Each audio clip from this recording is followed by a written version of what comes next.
नमस्कार, मैं हूं रत्ना और आप देख रहे हैं सी न्यूज़ भारत। आए रुक करते हैं इस खबर की ओर। छत्तीसगढ़ के जशपुर से विकास की बड़ी तस्वीर सामने आई है, जहां मुख्यमंत्री विष्णुदेव साय ने हजारों करोड़ की सड़क परियोजनाओं का शिलान्यास कर ग्रामीण कनेक्टिविटी को नई रफ्तार देने का ऐलान किया।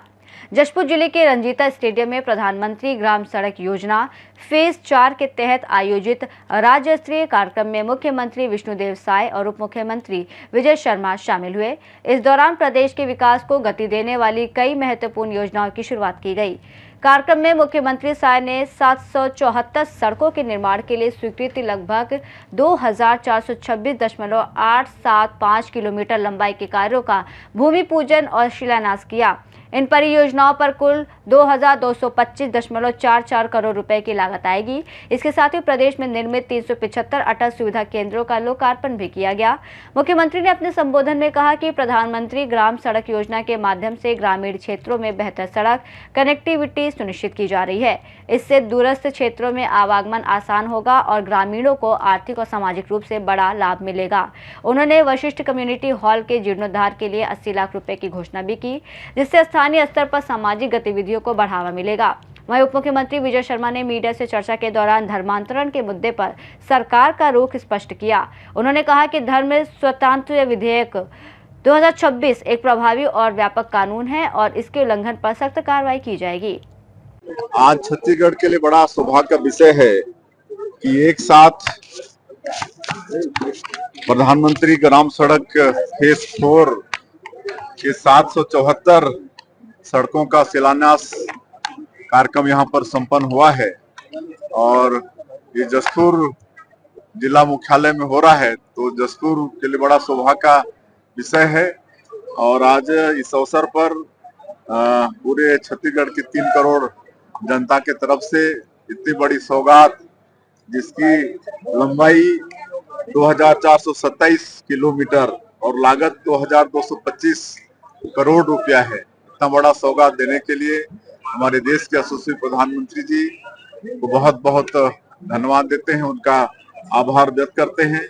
और ऐसे अवसर पर सौभाग्य है कि हमारे प्रदेश के डिप्टी सीएम और गृह और जिनके पास पंचायत और ग्रामीण विकास विभाग है, श्री विजय शर्मा जी उपस्थित हैं। हमारे दोनों विधायक श्रीमती गोमती साय, श्रीमती रायमुनी भगत उपस्थित हैं। आदरणीय डॉक्टर राम प्रताप सिंह जी, हमारे कई निगम मंडल के अध्यक्ष आदरणीय कृष्ण कुमार राय जी, जिला पंचायत के अध्यक्ष, उपाध्यक्ष, नगर पालिका के अध्यक्ष, उपाध्यक्ष, सबकी उपस्थिति में और हजारों की संख्या में पूरे जिले से यहाँ लोग आए हैं। सबकी उपस्थिति में कार्यक्रम संपन्न हुआ है और आज 375 अटल डिजिटल सुविधा केंद्र के भवन का भी लोकार्पण हुआ है। अटल डिजिटल सेवा केंद्र के माध्यम से पंचायत में ही लोगों को बैंकिंग सुविधा भी प्रदान कर रहे हैं और कई तरह के कागजात, आय प्रमाण पत्र वगैरह और राजस्व के रिकॉर्ड सब वहीं से उनको उपलब्ध होगा। ये भी अटल डिजिटल सेवा सुविधा केंद्र के माध्यम से होगा। और एक मोर गांव मोर पानी मोर तरिया आय के जरिया, ये अभियान भी शुरू कर रहे हैं और उसका भी आज सरपंचों को स्वीकृति आदेश प्रस्तुत किए हैं। और ये जो इस योजना के तहत तालाब बनेंगे वो खाली निस्तार या पानी के लिए नहीं रहेगा, बाकी उसमें मछली पालन, बतख पालन और आय का जरिया भी उसमें होगा और गांव का आय बढ़ेगा। तो इस तरह से आज महत्वपूर्ण कामों का यहाँ पर शुभारंभ, लोकार्पण, शिलान्यास सब किए। नक्सलवाद समाप्त होने के बाद आज दोनों एक साथ दिख रहे हैं, क्या संदेश देंगे? क्या संदेश है? अभी तो बड़े सौभाग्य की बात है छत्तीसगढ़ के लिए कि माननीय गृह मंत्री जी ने जो डेडलाइन तय किया था 31 मार्च 2026 का, और उनका संकल्प पूरा हुआ है।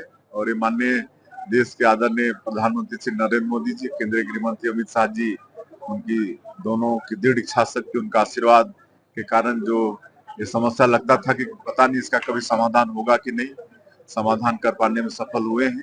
और जो बस्तर का क्षेत्र जो केरल स्टेट से बड़ा है, जो 40 सालों से विकास से वंचित था, वहां भी अब हम लोग विकास पहुंचा रहे हैं।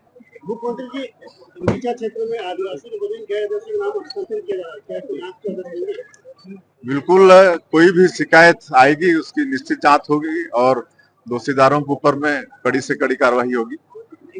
जयदेव जी की भूमि है और स्वर्गीय कुमार दिलीप सिंह जयदेव जी ने जिस अभियान को प्रारंभ किया था उसी के तहत आगे बढ़ते हुए स्थानीय हमारे नेता माननीय विष्णुदेव साय जी जो प्रदेश के मुख्यमंत्री हैं, आपके नेता हैं इस क्षेत्र के, उनके सरकार में धर्म स्वातंत्र अधिनियम 2026 एक ऐसा कानून पारित हुआ है जो समूचे देश में सबसे अधिक चिंतनशील कानून है, सर्वाधिक महत्व का कानून है और अधिकतम प्रावधानों के साथ युक्त कानून है।